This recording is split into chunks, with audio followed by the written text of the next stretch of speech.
A los únicos que odiamos más que al pueblo romano es a los cabrones del Frente del Pueblo Judaico. Disidentes. Y al Frente Popular del Pueblo Judaico. Disidentes también. El Frente Popular de Judea. Disidentes. ¿Qué? El Frente Popular de Judea, disidentes. El Frente Popular de Judea somos nosotros. Creí que éramos de la Unión Popular. Frente Popular. ¿Qué pasó con la Unión Popular, Rick? Ahí está. ¡Disidentes! Buenas, este es el primer podcast de disidencia.info y hoy vamos, además de presentarnos, a hablar de un tema que es una de estas verdades incómodas, que sería la inmigración. Antes que nada, decir que yo soy Tiranos, soy el administrador del foro, soy el que se le ocurrió este proyecto y enseguida pensé en dos personas en concreto como fieles secuaces, seguidores y disidentes, por así decirlo, que no dudaron ni un solo momento en seguir mi carismático liderazgo, ¿no? Así que frente a mí tengo a Pelayo, que nos va a contar por qué decidió aceptar la llamada disidente. Un placer, Tiranos, estar aquí, en este primer podcast. Pues decidí aceptar la llamada disidente porque uno ya está cansado de aporrear la mesa, quejándose de lo mal que está todo. Porque la queja solo es el recurso del que en realidad no se va a hacer otra cosa. Y como bien dijiste en alguna ocasión en el foro, la negatividad es el culto de los débiles.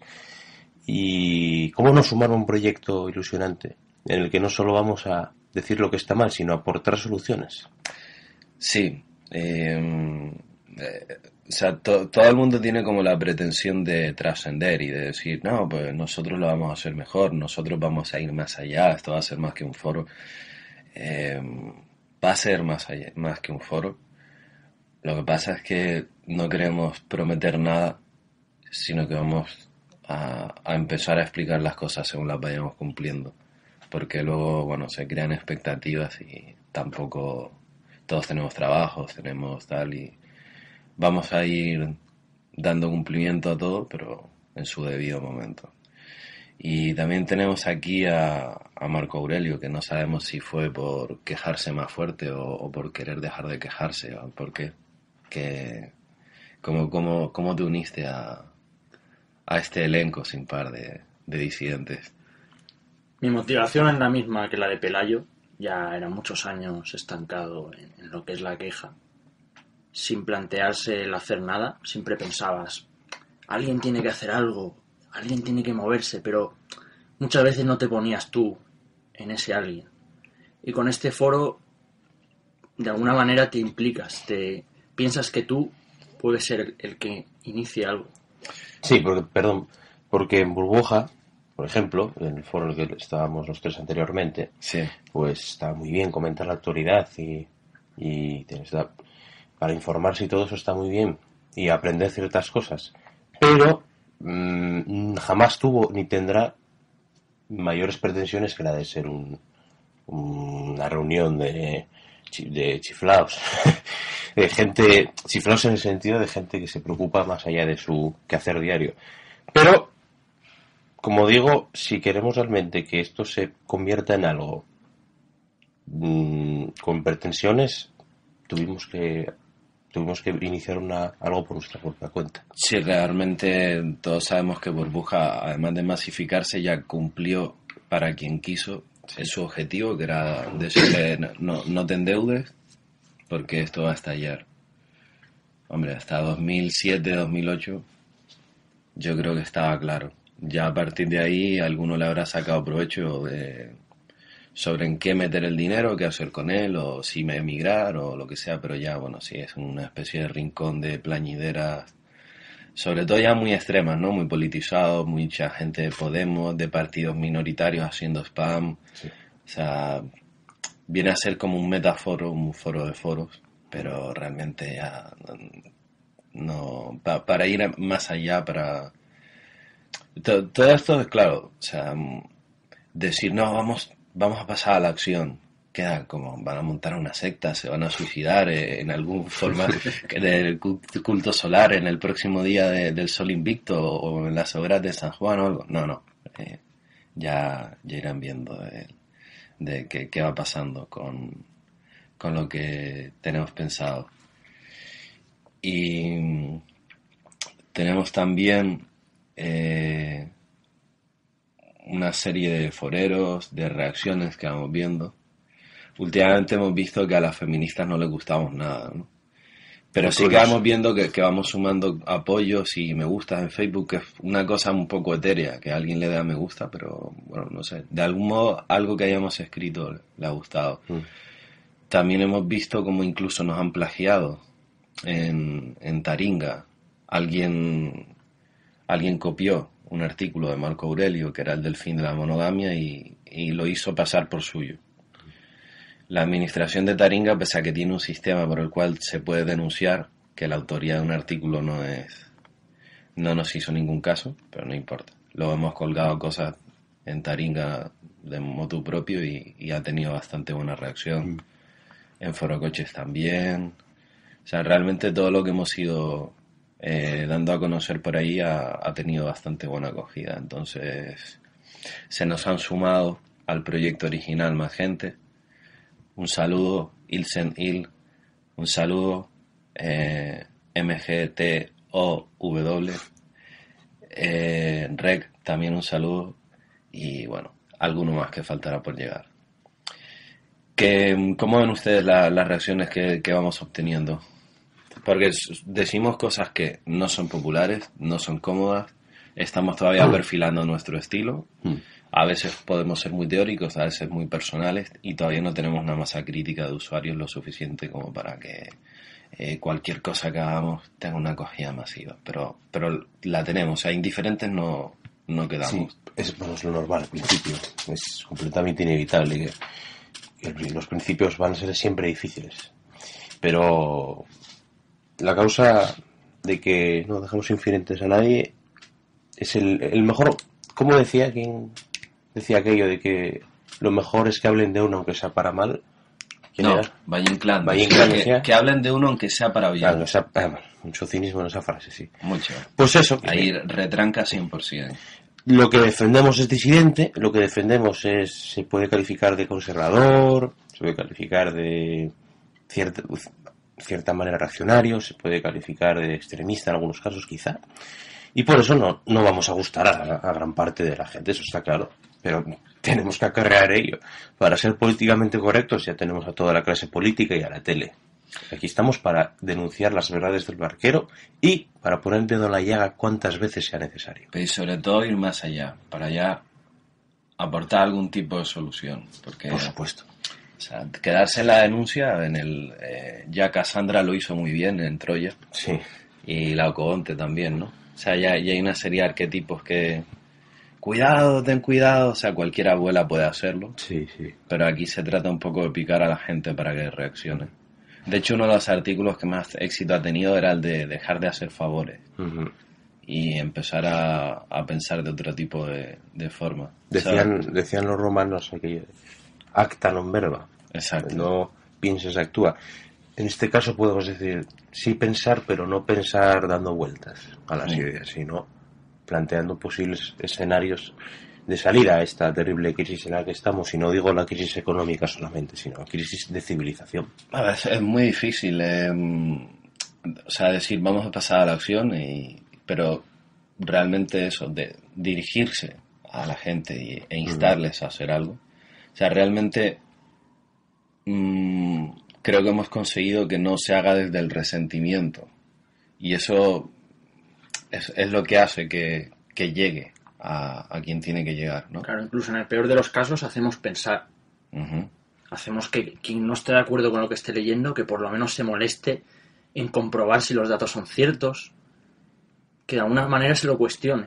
De acuerdo. A sentirse identificado también en otros casos también ayuda, claro. Por ejemplo, el tema de la inmigración, hay una cosa que fue muy disidente, que es el informe que hizo Jorge Bestringe, que se presentó en la revista Viejo Topo en el año 2007 ya, Sería muy interesante que Jorge, ya más de 7 años después, hiciera una revisión Desde luego. y que dijera qué ha cambiado, qué ha ido a peor, si algo fue a mejor, que lo dudo. Entonces nosotros, ¿no? Creo que todos le hemos echado un vistazo y el informe está disponible en Google, por cierto. Cualquiera que busque informe de Bestringe Viejo Topo. Está el PDF enlazado en diversos sitios y en de acceso. ¿Y son cuántas páginas son? Son 13 páginas. 13 páginas. Sí. Pues cualquiera que los puede leer, y Jorge Bestringe no puede ser calificado precisamente de un nazi resentido, miembro del batallón de castigo de las SS, ¿no? Jorge Bestringe es uno de los pilares de la izquierda española a día de hoy, digamos. Sí, y el informe está hecho desde una perspectiva de izquierdas, ¿no? Claro. Entonces, él plantea en el desmontaje de 5 mitos que se habían instalado para esa época para justificar que entrase tantísima gente en tan poco tiempo. Esto fue en 2007. La inmigración masiva, Aznar llega al poder en 1996, sí, pero no empieza acto seguido. Realmente la inmigración masiva quizá tarda un año en empezar 97, 98. Sí, empieza a entrar mucha gente de Ecuador.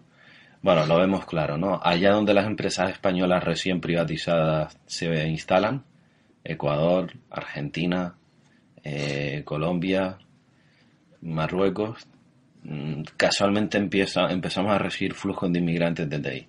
Lo de Marruecos, por cercanía geográfica, podría tener sentido. Bueno, podría tener sentido, pero no se hizo nada para, según entraban ilegalmente, devolverlos. Más bien se nos machacó a que tuviéramos complejo de culpa por las pateras y que se murió mucha gente y tal.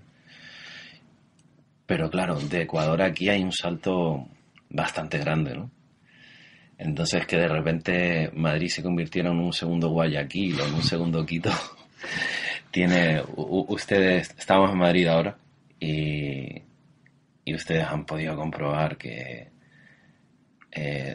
Madrid no es España ya, realmente.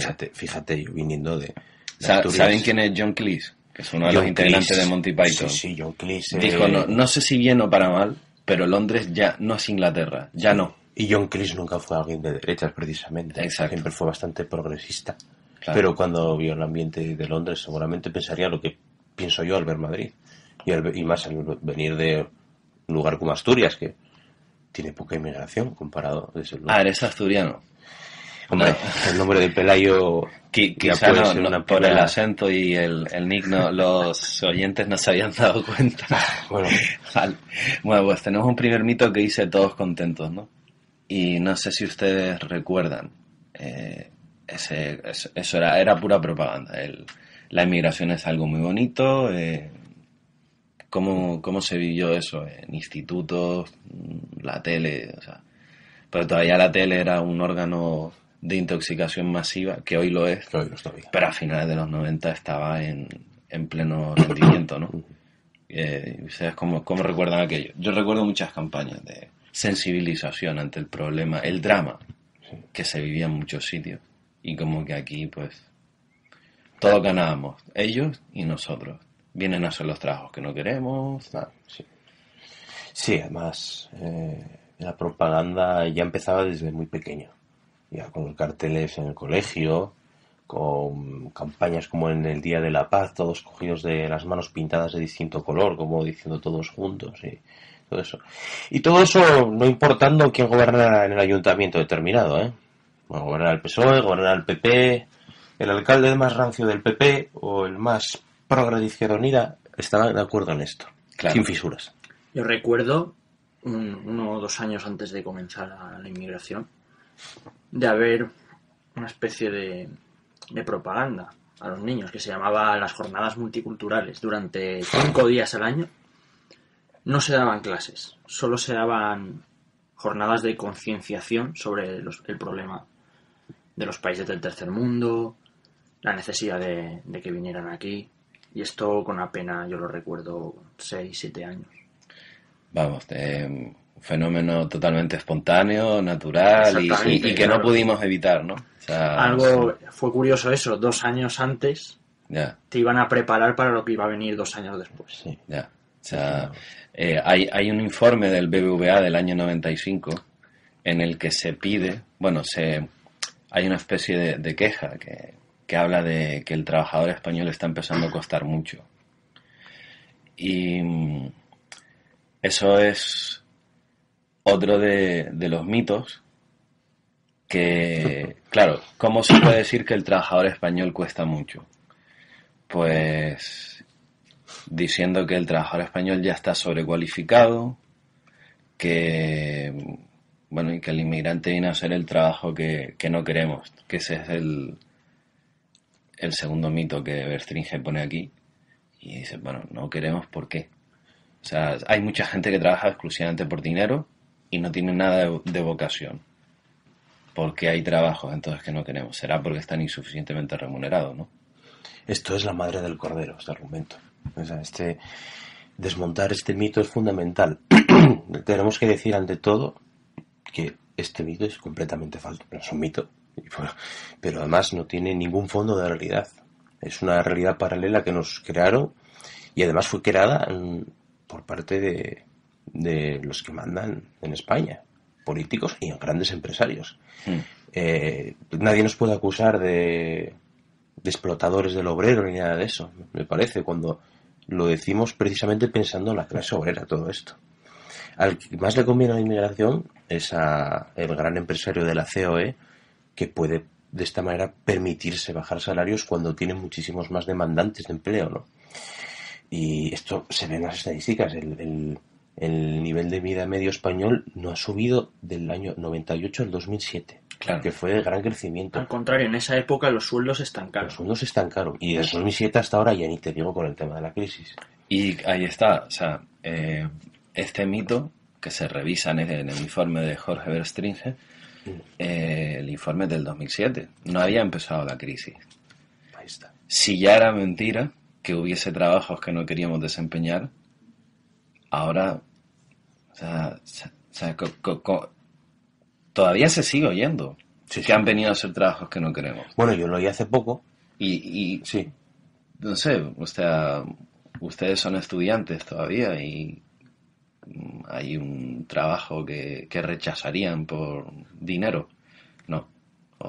Yo, mientras no sea algo degradante del estilo, pues limpiar las mierdas de perro detrás de la señora que lo está paseando, algo así, mientras no sea algo tipo esclavizante.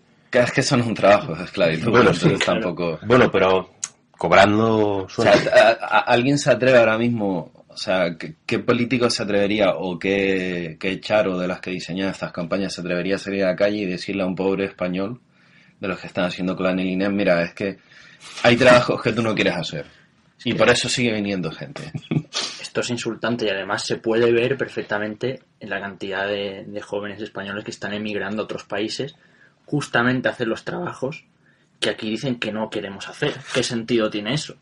Claro. A mí lo que me llama la atención, viviendo en uno de los países más turísticos del mundo, lo que es la hostelería está copada por inmigrantes. Y los jóvenes de aquí se van a otros países a trabajar en la hostelería. ¿Qué sentido tiene esto? Es una aberración. O sea, viene gente, por ejemplo, de Ecuador a servir platos, limpiar mesas, y se van los españoles a Londres a servir platos y limpiar mesas. Sí. O sea, esto es un gran negocio, ¿no? Sí, te dirán, el argumento es que te dirán que los españoles son muy exigentes con el quieren salario. aprender inglés, ¿no? Sí, quieren La aprender. movilidad exterior. Claro. Son muy exigentes con el salario los españoles. Claro, Ya. 700 euros es mucho pedir. Hmm. Nótese la ironía, por favor. Ya. Y luego también se decía, aquí lo define Verstringe como que acogiendo, el tercer mito sería, acogiendo a los pobres de los países emisores se contribuye a aliviar su situación, ¿no? Y es una cosa que también decía, vamos a ver, si se les priva de la poca gente, porque bueno, al fin y al cabo, venir hasta aquí requiere algún tipo de decisión o de valentía o de arrojo, y si se les priva de ese tipo de gente, o es porque tienen excedentes de poblaciones, y claro, o sea, un país que, por ejemplo, imagínense que va a mecanizar su sector agrícola, y que emplea un montón de gente. Bueno, pues ante la disyuntiva de decir que se vayan todos al paro y que no tengan una alternativa en la que ocuparse, pues que se vayan todos a Europa. Bueno, pues sí, les puede aliviar, ¿no? Pero a nosotros no nos beneficia. Entonces, ese win-win, esa situación en la que ellos ganan en su país, nosotros ganamos, es falsa. Y luego, realmente allí hay gente que se habrá acostumbrado a recibir remesas sin trabajar. Es una cosa bastante absurda, ¿no? Tenemos que tener en cuenta quiénes son los que emigran de los países emisores. Y sobre todo en África, yo estoy convencido, no hay estadísticas que puedan demostrarlo, pero yo lo dejo aquí para que los disidentes lo piensen, que los que emigran mayoritariamente no son los más pobres. No, emigrar desde África a Europa es carísimo. Es muy caro. Aquí Pues estamos hablando de 6.000 euros el pase, dependiendo del medio. Y esto es un sueldo de años en esos países. Si tú hablas con gente de África, muchos te dicen que a lo mejor tenían un taxi o dos, o son una tienda, médicos. o incluso, sí, o sea, te llegan, o sea, Bertringe llega a contar aquí que hay más médicos de Malawi en Manchester que en Malawi, ¿no? Y es una cosa como, bueno, o sea, la poca gente que tienen formada también se va. A lo mejor aquí eso se ve con el fenómeno del examen del MIR, el médico interno residente, que está abierto a gente de muchos países. Sí. Y cada vez hay más médicos extranjeros, entonces privando a esa gente, y los médicos españoles se van a lo mejor a Estados Unidos o a donde sea. Sí, lo mismo. Entonces hay como, no sé, se ha formado una especie de circuito de trabajadores. O sea, no, realmente el trabajador es una mercancía más y punto. Y esto a la izquierda lo aplaude. Ese es lo paradójico y lo que a cualquiera dejaría estupefacto, porque en principio que lo apoye la derecha te lo puedes esperar, pero que sea la izquierda la que dice que nosotros no queremos hacer estos trabajos y que el trabajador español se tiene que conformar a cobrar lo que cobra pues cualquier que venga de Paraguay, pues bueno, pues ya.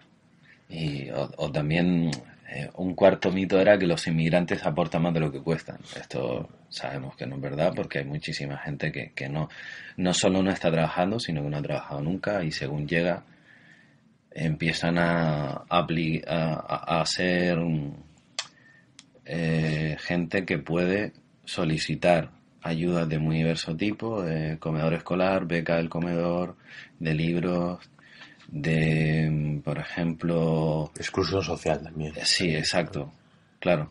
O sea, a lo mejor siempre se dice, no hay una ayuda específica para inmigrantes, que sí hay, sí, en muchos casos. Es como tampoco hay una ayuda para gitanos, pero no importa. O sea, tú... Bueno, que está muy excluido. Que bajo la etiqueta de la exclusión... Que no hay ayuda para gitanos, eso cualquiera sabe que sí. Y tengo amigos que están ejerciendo el profesorado y tienen alumnos que acuden una vez al mes a clase para que su familia pueda cobrar el salario por inclusión. 700 euros por cabeza. No está mal, ¿eh? Tienen 3 o 4 y ala. Y luego además, pues, una de las cosas que dice Bertringe diseccionando todo esto, este cuarto mito dice que, claro, hablamos de 2007, ¿no? Él hablaba de que en aquel momento España estaba recibiendo muchos fondos de la Unión Europea y los iba a dejar de recibir, que es una cosa que ha contribuido a que la crisis en España se note más.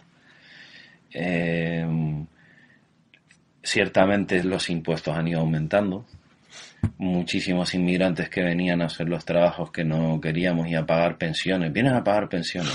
Lo que han hecho es cobrar el paro. Cobrar las pensiones. Porque realmente, si venían a trabajar a la construcción, pues la mayoría se han quedado en paro. Si venían a trabajar al sector servicios, hay muchas cosas que se han quedado también fuera, ¿no? Y luego esa gente, pues en algún momento, el que siga trabajando, tendrá derecho a una pensión, por mínima que sea. Y bueno, no sé. Que Pelayo quiere señalar la atención sobre un aspecto en concreto de esto. Sí, bueno, un dato demoledor. Estamos hablando de 2007 y la población de Madrid, dice Berstringe, inmigrantes suponía el 12% de la población total de Madrid. No, de los afiliados a De la los afiliados a la Seguridad Seguridad Social. Perdón, de los afiliados a la Seguridad Social. Bueno, pues de estos 12% de afiliados, sus cotizaciones llegaban al 6%. Claro. Y tengamos en cuenta que no todos estaban afiliados a la Seguridad Social. Exacto. Tengamos en cuenta también que era 2007 Y y, había en la menos. Comunidad de Madrid. O sea, esto, si te vienen 5.000 japoneses a montar empresas o lo que sea, pues, bueno, se atraen capital, montarán un negocio y así se han formado las naciones de América. Sí, sí. Y en algunos casos, mientras han mantenido ese modelo, bien, pero si no traen capital, si lo único que traen es su fuerza laboral, Sí. y además están, o sea, son para sectores muy poco cualificados, pues La ruina. realmente que no pueden aportar aunque quisieran. Claro. O sea, no sé, no esta parte es la más interesante del informe porque es la más árida, es la que más datos tiene. Pueden estar desfasados, pero sabiéndolo poner en perspectiva, se ve. Los datos seguramente hayan empeorado más que mejorado, Claro, ¿eh? por eso sería interesante que obtener algún tipo de informe actualizado, ¿no? No sé si él tiene alguna idea de esto. Y luego ya se habla un quinto mito que decían eso, que como que no tenía, que teníamos muchos viejos, ¿no? Y claro, o sea, si tenemos muchos viejos, ¿por qué? Que viene a ser antes como lo de, no, es que la gente no quiere tener hijos, pero no quiere o no puede. O sea, por un lado se puede hablar de una infantilización de la población y que cada vez se tiene más tarde, bueno, pero es que cada vez tener un hijo es más caro. La gente cada vez tiene más conciencia de que para tener un hijo que no pueda, o sea, que no esté asegurado el poderle educar durante toda su vida. Un hijo viene a costar, formarlo en la universidad yendo año por año, aproximadamente 250.000 euros, desde que nace. ¿Sabes lo que pasa? Tiranos, que igual se llega a la exageración con el tema de querer dar todo a los niños que nacen, de que no le falta absolutamente nada, pero nada. No digo ya está alimentado y con higiene, y eso cualquiera lo piensa, pero tantas cosas superfluas hacen que tengamos remilgos que muchos de los inmigrantes que vienen no tienen. Y no te estoy hablando de los inmigrantes supercualificados que vienen a montar capital y todo eso. Estoy hablando de que los inmigrantes que más hijos tienen son los menos formados, son los más conflictivos y son los que tienden a integrarse peor. Y esto cualquiera lo sabe. Bueno, y son muchas ocasiones tienen los hijos porque saben que esos hijos no les van a costar. Exactamente. O sea, Lo están pagando los que no pueden tener hijos. Exacto. Entonces, es que no, los españoles no quieren tener hijos. Bueno, se hizo alguna encuesta, se preguntó por qué. Se intentó de alguna forma regular unos horarios laborales absurdos, porque bueno, gente que entra a las 9 a trabajar, que sale formalmente a las 7, pero que en realidad es más tarde, ¿qué hace con un hijo? ¿Se lo come? Claro. No sé, o sea, tiene que estar gastando mucho dinero en guarderías, luego además otra cosa que se le ha impuesto a la gente es lo de la movilidad geográfica. Cuando vives donde vive tu familia, bueno, pues te puede echar una mano parientes y tal, ¿no? Pero si te vas, el tema ya no es que los abuelos vayan a buscar al niño al cole, no, eso ya no existe. Claro, ¿cuántos emigrantes van a tener hijos en España? Emigrantes, o sea, españoles que marcharon fuera. ¿Cuántos crees de los que salieron fuera que van a tener hijos en España? ¿Cuántos estudiantes tienen a día de hoy un proyecto no digo un proyecto de familia, pero pensar en un posible proyecto de familia a medio o largo plazo? No lo hay. Y mientras los salarios bajan por culpa de haber cada vez más inmigración, que aumenta... Y la precarización laboral también. Esto, sí, es que es precarización laboral, que no se va a solucionar en estos años. Bueno, ¿y en qué se ha quedado desfasado el informe. Aparte, si hay una crisis, hay... O sea, ustedes que han visto por Madrid o sea, dice, los inmigrantes se van. ¿Se van? Se van de las estadísticas, quizá, porque muchos les darán la ciudadanía. Entonces, claro, a cualquiera le dan la ciudadanía y, uy, deja de ser extranjero de repente. Mira, han seguido llegando y sin duda algunos se habrá ido. ¿Quién se ha ido? La gente que tenía más cualificación y que ha dicho, bueno, pues si aquí ya no hay trabajo, me voy. Y ojo, porque Mohamed Al-Garrubi, con el DNI, ya es tan español como Julio Iglesias. En fin. A mí me ha sorprendido en Madrid ver que ya no es una ciudad española, que es una ciudad cosmopolita. Sí. No me siento en España, la verdad. Tampoco. Ya. Quisiera añadir que este drama de la inmigración es negativo tanto para los inmigrantes como para nosotros. Claro. Y a largo plazo va a tener unas consecuencias desastrosas. Y esto tiene un significado terrible. ¿Por qué? ¿Por qué tiene un significado terrible el que el gobierno de España tenga que ayudar a todo el mundo y no solo a los españoles? Nosotros votamos a unos políticos que gobiernan un Estado que se llama España. Este Estado supuestamente debería velar por el interés del pueblo que vive en España, del pueblo español. Pero si primero se conceden ayudas a los que vienen de fuera, si se nos habla que tenemos que abrir las puertas de nuestras casas, si se nos echa complejo de culpa por pasados de los que no tenemos absolutamente nada que responder, pues entonces vemos que los políticos de España y los que mandan en España no trabajan para los españoles, sino que trabajan en nuestra contra. ¿Qué les pareció lo que vimos el otro día? Que salió alguien había colgado carteles que decía 6 millones de parados, 6 millones de inmigrantes. No es racismo, son matemáticas.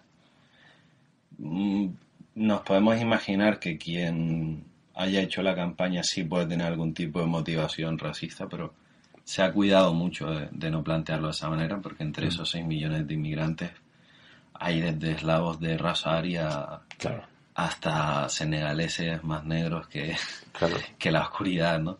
Claro. Sin embargo, si tú hablas en contra de la inmigración como fenómeno, te van a decir enseguida racista, ¿no? Y... ¿Tú sabes lo que es lo que más me impresionó del informe? Sí. Su propia existencia. Claro. Pues porque en España hoy en día criticar la inmigración es anatema. No a criticar la inmigración, porque nosotros no criticamos la inmigración en sí, sino que criticamos el proceso de inmigración masiva que... La invasión. La invasión. Planificada. Invasión planificada, pero contra nosotros. O sea, no es que un país planifique invadir a otro, es que las élites de un país deciden cómo se va a invadir su propio país. Algo que nunca se había visto en la historia y que clama al cielo, desde luego. Entonces, por concluir un poco, ¿algún escenario del futuro? Yo, escenario del futuro, no puedo verlo bien. Y no por pesimista, sino por realista. Ya. Si queremos... Mira, es decir, sí. Por ejemplo, la Francia de hoy es la España del mañana, puede ser peor. Lo que hemos visto en París, en Londres en 2011, en Estocolmo en 2013 o 14, ese tipo de cosas. Yo creo que incluso puede ser peor, porque en Francia, sin ir más lejos, tenemos que el partido que hoy por hoy es más fuerte en las encuestas para ganar las elecciones es el Frente Nacional. Podemos estar o no de acuerdo con el Frente Nacional, pero hoy por hoy es de los partidos que hay en Francia el único que denuncia las políticas que hay de inmigración masiva y de islamización de la otrora grandísima Francia.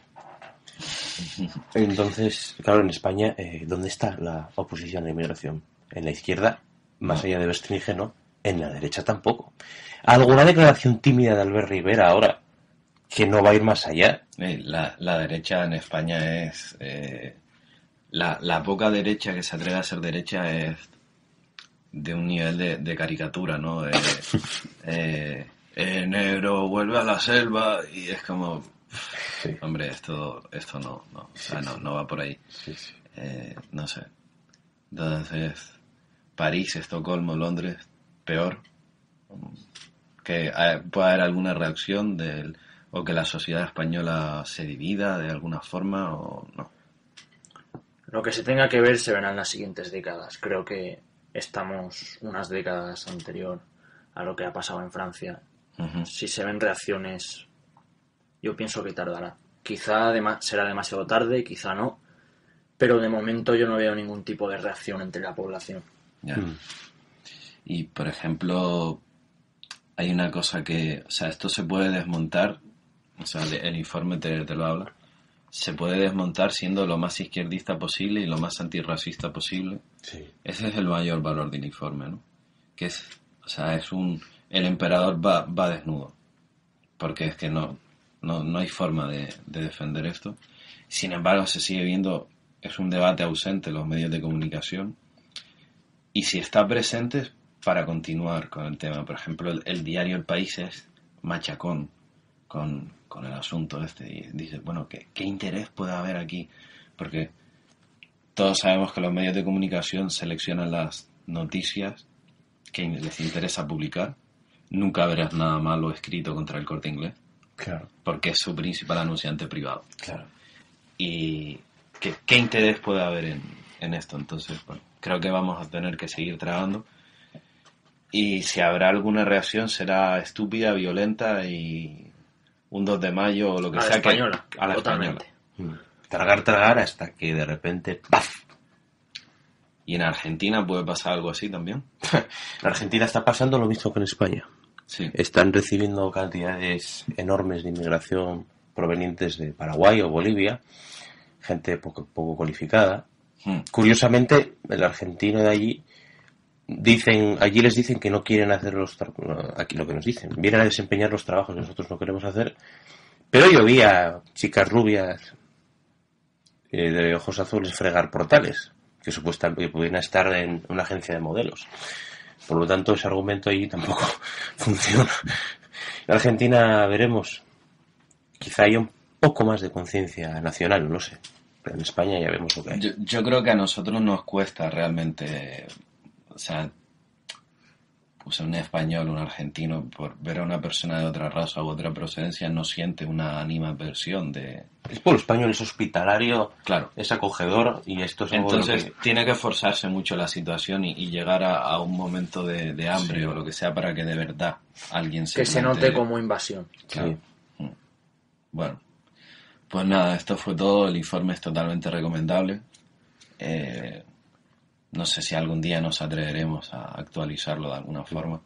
Sería interesante, ¿no? Poder contar algún día con la presencia de Bertringe aquí, quién sabe.